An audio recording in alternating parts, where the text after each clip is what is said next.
Hey everyone, breaking news that's got everyone talking. Donald Trump just dropped a bombshell announcement about new stimulus checks ranging from $1,000 to $2,000 for eligible Americans. And let me tell you, this isn't just another political promise, this could be a game changer for millions of families across the nation. Before we dive deep into all the details you need to know about these potential payments, make sure to hit that subscribe button and notification bell so you don't miss out on crucial updates about stimulus checks and other financial news that could put more money in your pocket.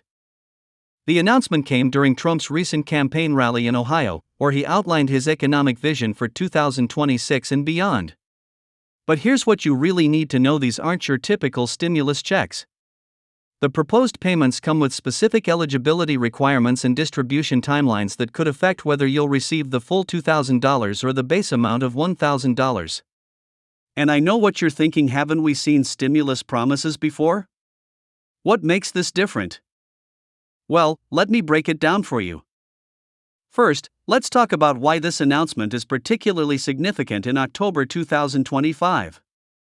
With inflation still affecting everyday Americans and economic uncertainties looming, Trump's team has designed these payments to specifically target middle-class families and small business owners.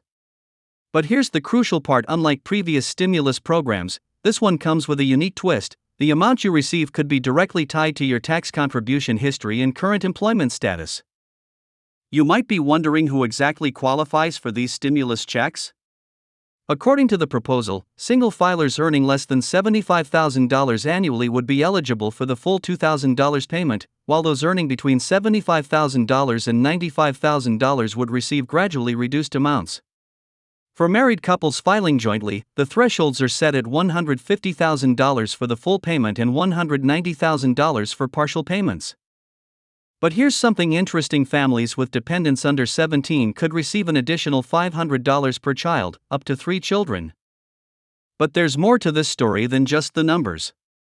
The proposal includes a fascinating economic stimulus mechanism that hasn't been tried before. Recipients who choose to invest their stimulus money in American businesses or startups could qualify for an additional bonus payment of up to $500. This innovative approach aims to not just provide immediate relief but also stimulate long-term economic growth.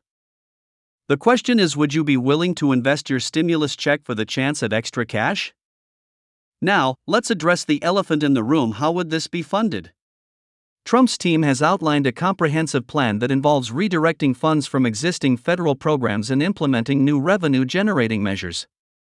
They claim this won't increase the national debt, but rather redistribute existing resources more efficiently. However, this has sparked intense debate among economists and political analysts. Some argue it could provide the economic boost needed to prevent a recession, while others worry about the long-term implications for federal spending. The timing of these payments is particularly interesting. If approved, the first wave of checks would be distributed in early 2026, with subsequent payments potentially following based on economic indicators. But here's what makes this different from previous stimulus programs: there's a proposed economic trigger system that would automatically initiate additional payments if certain negative economic conditions are met, such as significant increases in unemployment rates or dramatic drops in GDP. One aspect that's generating considerable discussion is the proposed verification system. To prevent fraud and ensure payments reach intended recipients, the plan includes a new digital verification process using enhanced IRS databases and state-level employment records. This means you might need to take additional steps to verify your identity and eligibility, but it also promises faster processing times once you're in the system. Many of you have been asking about the application process. While final details are still being worked out, the current proposal suggests that most eligible recipients won't need to take any action if they've filed recent tax returns. However, non-filers and those who've experienced significant changes in income or family status since their last tax filing would need to submit updated information through a dedicated portal. The question is, how smoothly can such a massive distribution system operate?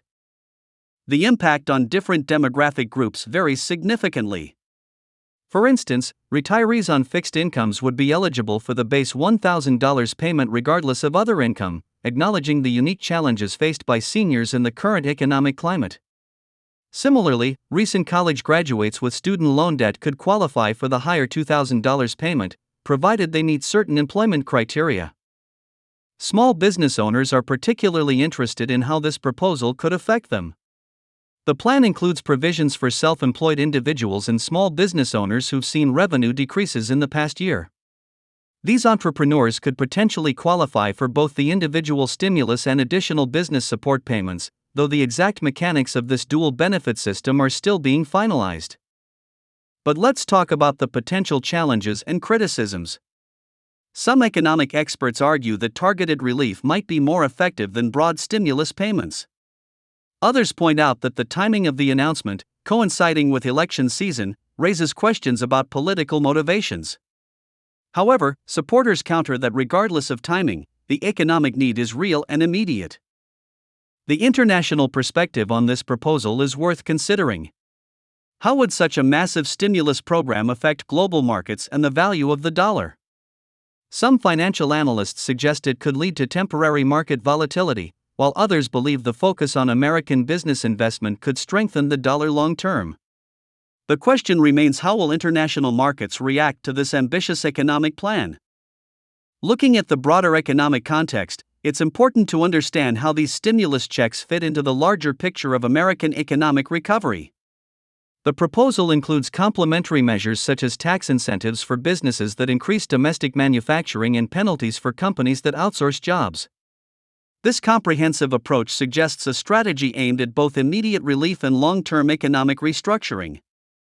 The role of state governments in this federal program is another crucial aspect.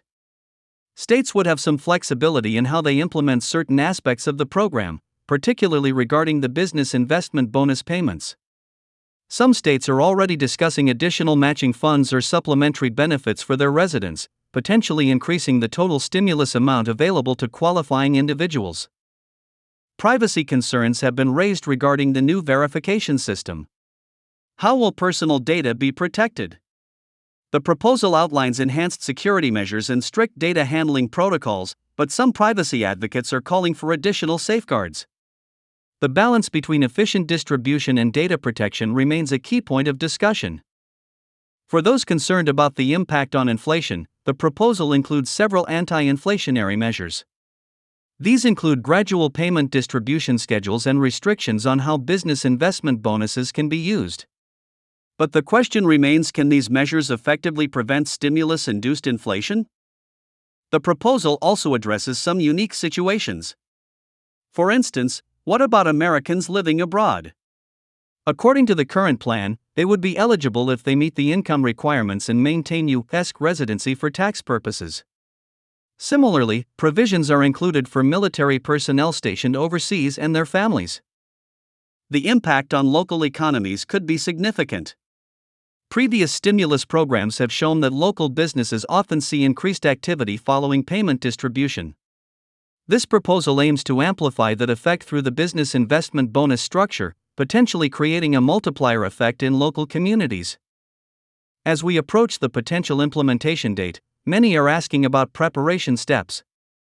While the proposal isn't yet law, financial advisors suggest reviewing your latest tax returns, ensuring your banking information is up to date with the IRS, and gathering documentation of any significant income changes since your last filing. Being prepared could help you receive your payment faster if the proposal becomes law.